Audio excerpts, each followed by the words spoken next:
Eh bien salut à tous, c'est Neko et je suis content de vous retrouver aujourd'hui pour cette première édition des Free Tests.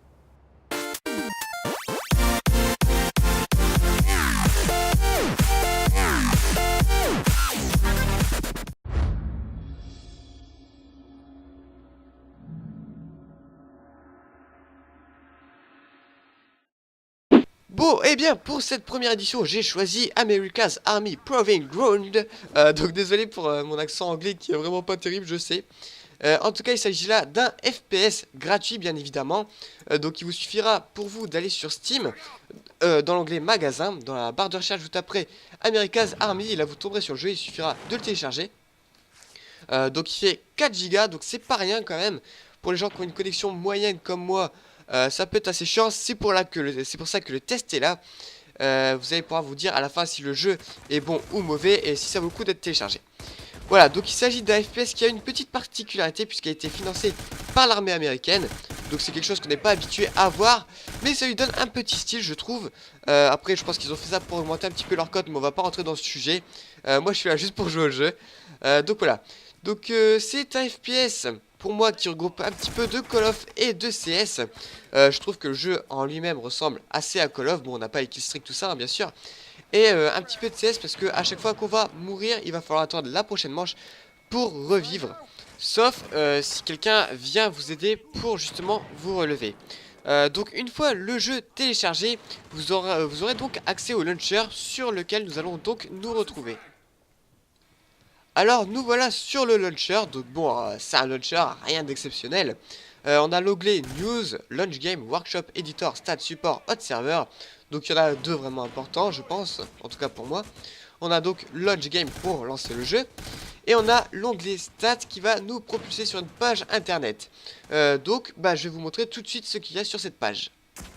Bon, alors en arrivant sur cette page, il faudra tout simplement vous connecter, donc avec le compte que vous aurez créé précédemment.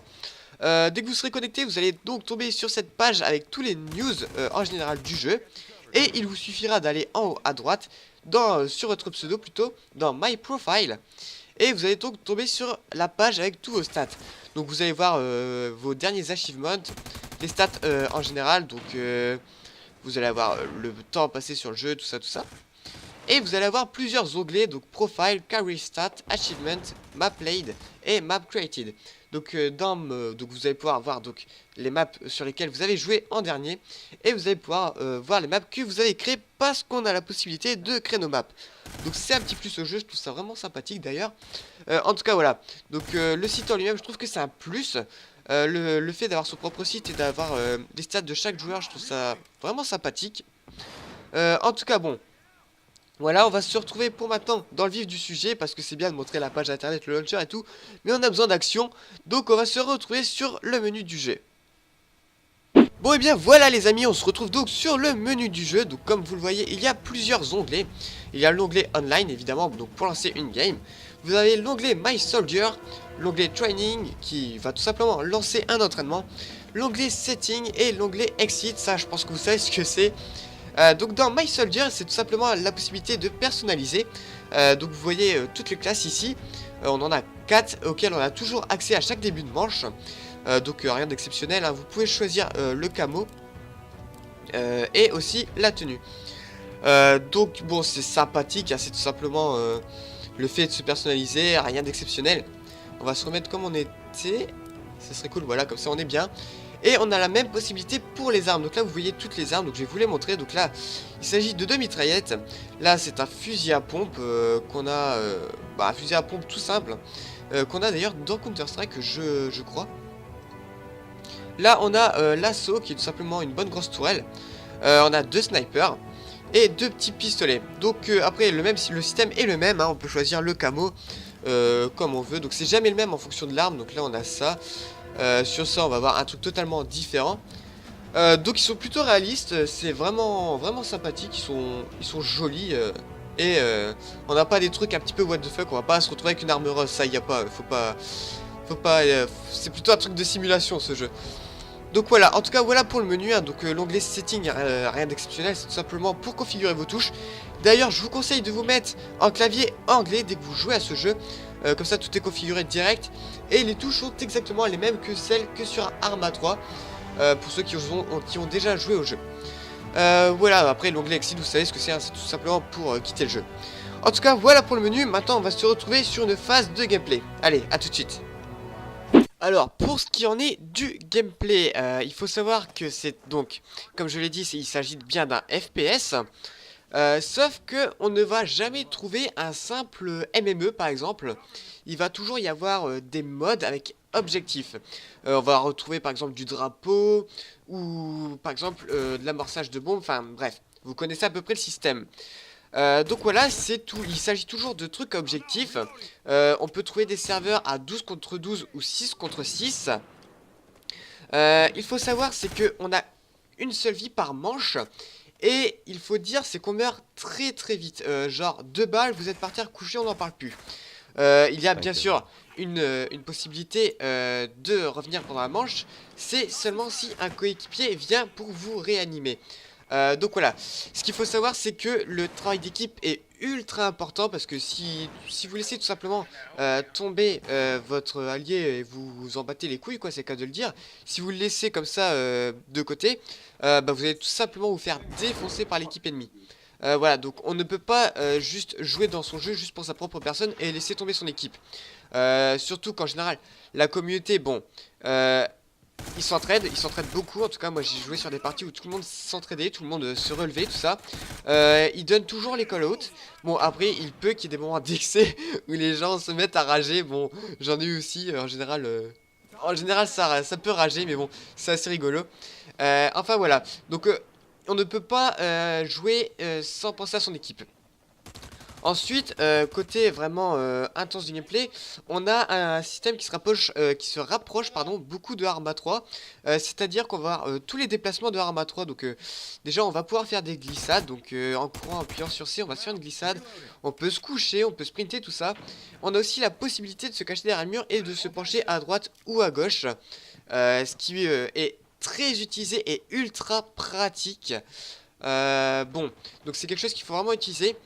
Je vous conseille en tout cas pour ceux qui aiment rusher, surtout ne faites pas les fous dans ce jeu, le but n'est pas de rusher, c'est vraiment orienté très simulation si on peut dire, ça reste quand même un peu arcade, mais il y a quand même pas mal de simulations, donc si vous rushez, vous prenez une balle, vous êtes mort, parce que ceux qui vont défendre ultra bien, ils vont se planquer, ils vont vous attendre, et vous si vous attaquez et que vous courez comme ça dans l'allée, bim, une balle dans la tête. C'est pour ça qu'il faut avancer en équipe, se planquer, couvrir son équipe, tout ça, il faut pas rusher comme un fifou. Voilà, donc c'est vraiment ultra important ce système. Donc sinon, bon, comme j'ai dit, on a une vie par manche. Le but étant tout simplement d'aller récupérer l'objectif ou de protéger son objectif. Jusque là, bon, ça reste un FPS. Mais quand on dit qu'il s'agit d'un FPS gratuit et qu'on peut s'éclater autant que dans un Call of, en tout cas pour moi, je m'amuse voire plus que dans un Call of, parce que je suis pas très Call of hein, d'ailleurs. Donc voilà, franchement c'est un jeu qui est pas mal, le gameplay est vraiment prenant. Bah, tout simplement on est très vite dedans. Limite on pourrait faire du roleplay dedans, c'est tellement bien réalisé qu'on pourrait vraiment jouer un petit peu roleplay comme on pourrait le faire dans Arma 3. Voilà pour ce qui est du gameplay, on va passer donc au graphisme. Bon alors côté graphisme, le jeu est vraiment sympathique, je pense même que si je ne vous aurais pas dit qu'il s'agissait là d'un jeu gratuit, de par ses graphismes, vous ne l'auriez certainement pas deviné, parce que pour un jeu gratuit justement, graphiquement parlant, le jeu est tout à fait honorable. En revanche, pour le faire tourner, on va devoir disposer d'un PC plutôt moyen, parce qu'on va nous demander déjà un Windows 7, bon ça on peut le retrouver sur la plupart des PC aujourd'hui. Sachant qu'on passe même à Windows 10. En revanche, on va nous demander en recommandé un processeur i5 à 3,3 GHz. Donc on est déjà dans un processeur qui est plutôt pas mal, sachant qu'il nous faut aussi 8 Go de RAM. Donc ce qu'il nous demande c'est déjà plutôt pas mal. Bon, il s'agit pas d'un PC gamer qui coûte 1200 boules, mais c'est déjà un PC plutôt moyen qu'on nous demande. En revanche, en minimum, on s'en sort déjà plutôt bien parce qu'on va nous demander un Windows Vista avec un quad-core mais à 2,4 GHz, donc c'est pas énorme. Et on va nous demander tout simplement 4 Go de RAM, ce qui maintenant est, je pense, le truc le plus courant pour un PC. Allez, on va dire à 600 euros, même à 400 euros, ça vous l'avez. Donc voilà. Graphiquement parlant, en tout cas, le jeu est vraiment sympathique et on n'a pas besoin d'avoir un PC de fou furieux pour le faire tourner. Alors voilà, c'est tout pour les graphismes.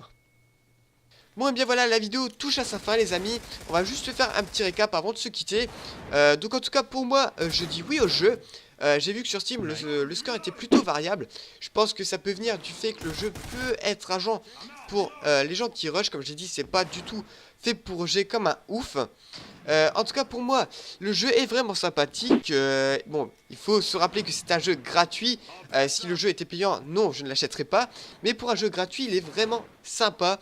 On s'amuse vraiment dans le gameplay. Les graphismes sont tout à fait honorables pour un jeu free to play. Donc voilà.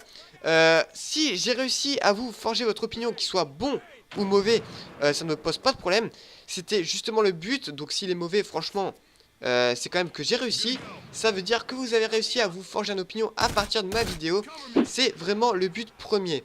Le but est vraiment que vous puissiez vous dire oui, je veux le télécharger, il m'intéresse, ou non, c'est pas mon truc, ou c'est vraiment de la merde, je le prends pas. Voilà, donc si j'ai réussi ça, je suis vraiment content. Vous pouvez me dire ce que vous avez pensé de ce test dans les commentaires. Vous pouvez aussi lâcher un like si ça vous a plu. Et ben, il ne me reste plus qu'à vous souhaiter une bonne journée ou une bonne soirée en fonction de l'heure où vous regardez cette vidéo.